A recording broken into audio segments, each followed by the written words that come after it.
Happy Championship Saturday, National Championship Saturday, game one.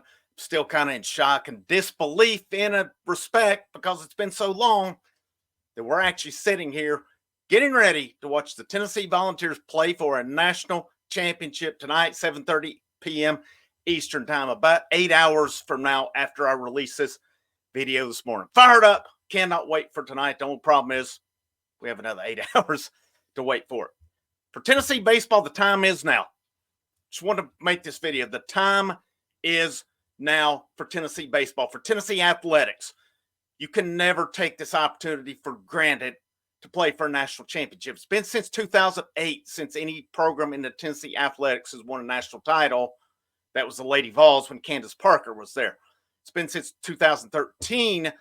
That's when the Lady Vols softball, they lost to Oklahoma in 2 games in the College World Series, or the Women's College World Series. But they did get blanked 2-0 that year. The first game went 12 innings, and then Oklahoma beat them the second game to win it. So it's been 11 years since Tennessee's played for a national championship in anything. You look at Tennessee baseball over the years and the struggle that gets there. Once we get done with the College World Series, I'm going to do a detailed history of Tennessee baseball leading up to the Tony Vitello era, just to really put it in perspective what he's done with this program. Whether they win or lose the College World Series, what he's done is just amazing, what he's done with this program. Him, Frank Anderson, Josh Elander, they've been here the whole time. Other guys who've come in, Richard Jackson, Parker Serrano, these guys now adding to it, dudes from before. The list goes on. Ross, I can't remember the last name. He went to Houston, though, who got tossed. Was it last year at the College World Series? Or maybe it was 3. I guess it was 3 years ago. But anyhow, big parts of this program going, just right now. But the time is now for this program. What's this program do to win a national championship? You got Ryan Prager, one of the best on the mound tonight for Texas A&M.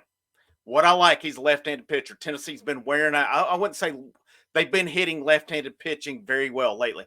They saw him in Hoover in the SEC tournament. Now, I think that result from that game was a bit irrelevant because I don't know that either team was really that concerned if they won that game, because you only saw, 3 innings of Prager. Tennessee went pretty much. It was their day for Stamos Causey, so they went that route with it. A&M has seen Stamos and Causey. That was Stamos' best outing of the year as an opener, as he went 3 1/3. Causey went 5, and then they finished it off with that 7-4 victory. But for me, for this team to go win a national championship, number one, I think they're better. And number two, Texas A&M does have some key injuries right now. I still think Tennessee might have been, I don't know.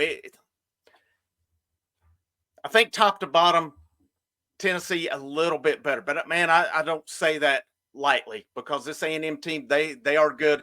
They do have key injuries right now to some of their key guys. And, their best guy, Braden Montgomery, is out. Shane Sadao, I think was how I saw it was pronounced, or Sadeo, I think it was. Their number 2 guy out.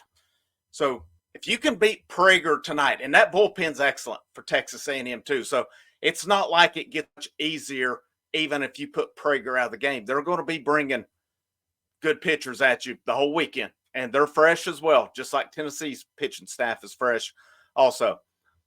For Tennessee, don't self-inflict. We looked at the Florida State game last Friday night. It was self-inflict. We saw Tennessee and Florida State both self-inflict. Monday, Florida State more so than Tennessee. Tennessee got some breaks where they did self-inflict a little bit, but things worked out for them due to some mental mistakes, some errors that Florida State made on Monday. For Tennessee, you got to play clean. All right? You've got to clean that defense up. I need Dean Curley to keep playing the defense he's played the last 2 games at shortstop. I need Christian Moore to clean it up a little bit at second. He makes great plays. Phenomenal. Love Christian Moore. There's times at second it's not as clean as it needs to be. But I always say that because I know what he's capable of. It's nothing I'm saying that's unfair, I don't think. I know what he's capable of. Blake Burke, we need Blake Burke to play the defense he's played all year. We need Amick just to make the plays. If it's hit, add and catch it. Just catch the damn ball. All right. Outfield, that outfield has shown they will literally run through a wall for this team. That's where the rest of the team's got to be on. Cal Stark, this is a team that likes to run. Cal Stark, I'm thinking Cal's going to pick somebody off at least once this weekend. There'll be somebody gets a little cute, and he'll get them picked off. That's one of my predictions on the weekend. But if Tennessee baseball, time is now. You look back, 2019, they made the tournament. They were put out in Chapel Hill. It was the first time they'd been to the tournament since 2005, if I'm not mistaken, on that 14 years. Tony Vitello's second year. They were respectable. They went 1-2. They lost. No, they went 2-2, if I'm not mistaken. Won their first game, lost to North Carolina, won their third game, come back to double dip North Carolina. North Carolina beat them. They went 2-2. And now I think it was Liberty they beat twice. 2020, you had Garrett Crochet. Team was looking good. They were 17-2, and COVID shut the world down at that point. They were a legitimate title contender on that season. Well, what do you do to answer that? You come back in 2021, you go to the College World Series. They did go 0-2, but you look at it, man, it's never easy. You faced a Virginia team, Andrew Abbott, who's playing for the Cincinnati Reds now, was a tough left-hander. Tennessee did not hit left-handed pitching as good then as I feel they do now. This is a different team. That was a good team that year, but it's gotten better. I would take 21 over 23, but I wouldn't take the 21 team over the 22 nor the 24 team in that regard. But 2022, depending on who you ask, one of the most fun teams there's been to watch. They were loaded. They were excellent all the way through. They faced a veteran team. They got punched in the mouth. Their antics in game one, basically, of that series against Notre Dame, it was basically a sign of things to come. Not so much the antics the rest of the weekend, but it was a team they got punched in the mouth by, Link Jarrett. Talked about Link Jarrett, who's an excellent coach, a veteran team, a well-coached team. They punched Tennessee in the mouth. They weren't scared of them coming in. Tennessee could not answer that. Last year, Tennessee issues throughout the season.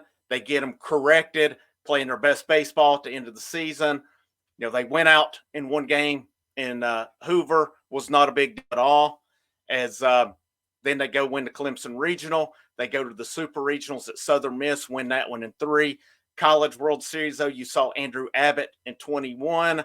You didn't make it 22. 23, you come out and you face Paul Skeens. Paul Skeens is a man-child. He is an absolute machine, and he's looking like it in the majors as well right now. You face Paul Skeens. You lose 2 games in Omaha last year to the eventual national champion LSU. Nothing to hang your hat on there. LSU was a better team. That's what it boiled down to on it. The fact that Tony Vitello, Frank Anderson, Josh Elander, and those guys got that team to Omaha was a feat in itself. I didn't think I would rank that team lower than some of the other ones. Good talent on there, a lot of draftees, a lot of guys that I don't think hit their potential last year, played up to their expectations, but they still got there. This team this year, they've set the program record for wins at 58. They want to finish at 60. That means you're the national champions if you finish at 60. If you finish at 58 or 59, you came up short. Still a great year. So let's go ahead and kill that narrative now. If they don't win the national championship, it's not a failure. It is an absolute success of a season. It's where you build on it from there. I still think this team wins it. Obviously, I'm a homer on it. Obviously, I'm going to pick Tennessee, and that's nothing against A&M. I do think Tennessee's better, but I don't say that lightly. I think this is the best 2 teams in the nation. I think it could be different if Texas A&M was fully healthy on it. I've got to think some of that catches up with A&M a little bit at some point. Maybe not. I mean, the fact that they're still here and they've not lost a single game in the tournament is a pretty good feat in and of its own. Time is now for Tennessee baseball, though. You cannot take for granted that you'll ever get back here. I mean, I would like to think with this coaching staff in place, because you look at next year, what they're going to have to replace. Do I trust Tony Vitello to do a great job next year? Absolutely. You're going to have to replace a lot of guys, though. You're going to have to replace at least 3 of your 4 infielders: Cal Stark, Reese Chapman, Kavaris Tears. Depending on me, I'm thinking Inslee gets drafted. A lot of people are thinking he doesn't. So we'll say worst case or best case, you've got 2 guys back out of your everyday lineup next year. Of course, that's not factoring in your DH of Chapman, Bargo, and such. There's a good possibility you're losing your entire weekend rotation with Sechrist out of eligibility. Beam, he's going to be drafted high enough to go. Stamos out of eligibility. And I think Causey gets drafted.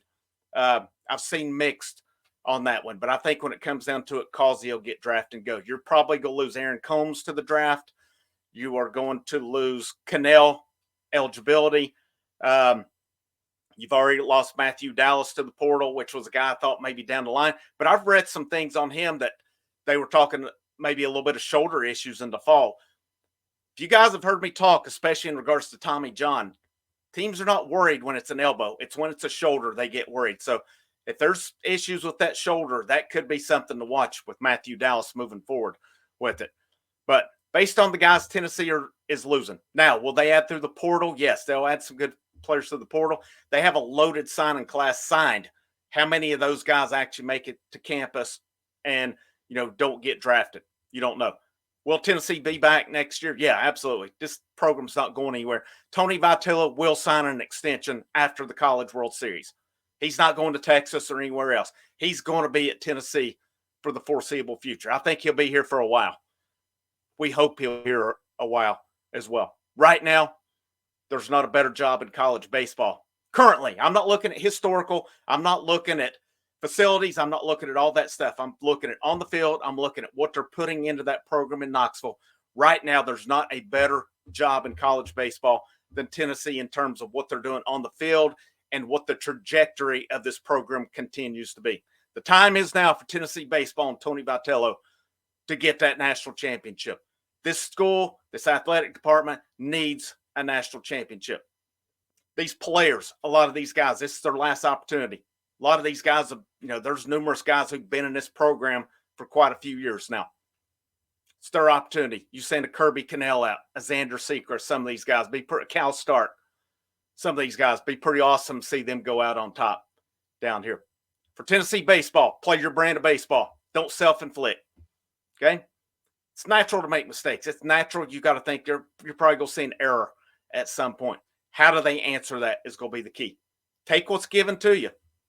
Take what's given to you on it. The road starts tonight, 7:30 p.m. Eastern Time, ESPN. I'll be live with you directly after the game. Hopefully we're celebrating being up 1-0 and possibly going into tomorrow with that chance for this team to win a national championship. It's been a fun ride. There's a long way to go, though, as well. Put some content out yesterday. Matthew, actually, I put out about A.J. Russell. Some good news if you've not read that. I did do a preview for the series. I'll refer you to that. I'll link it at the end. Of course, I talked about football recruiting weekend. Just a little spoiler alert, around 12:35, 12:40, I've got a video releasing on football recruiting. I think Tennessee's going to have a good shot landing a commitment around 12:30 today. I've already got it recorded, ready to go. Obviously, if he announces somewhere else, that's Charles House announcing between Alabama, Georgia, Tennessee. I've got it recorded already, ready to go. If he goes somewhere else, I won't release it. So it's pretty much easy as that. And then Lady Vols set to host elite set of twins out of Jersey, the Paldo twins, next week. I released that last night as well. Lots of stuff going on here. Lots of content. I got a text from a buddy of mine in Omaha. We're going to come up with an idea for the draft. I like it. The more I've thought about it, the more I've liked the idea he has. So we're just going to try to figure out that format for the draft, how we're going to do it. But that should be exciting. I'm hitting on baseball recruiting big time moving forward after the College World Series here as well. So I'll keep you up to date on baseball recruiting, look at the current class, future classes, and stuff as well. Thank you guys for supporting the channel. Thank you for sticking with me. All of us doing this, we're all doing it because we love Tennessee sports. Sometimes I guess we let egos get in the way, wanting to outperform one another. There's enough out there. There's enough food on the table for everybody out there. These players, these programs deserve all the coverage they're getting. My hope is all of us, whether it's these, your on threes, your 24/7, just for example, Knoxville News, or whether it's guys doing YouTube channels or coming up with their own thing, just fans. My hope is we're all doing them all justice, because what these programs are doing and giving us right now, they deserve the utmost best coverage that there is out there. I hope we're all giving them the coverage that they deserve. Frank Rock, House of Orange Sports Channel. Have a great Saturday. I hope to see you tonight around 11:30. And last but most certainly not least, go Vols.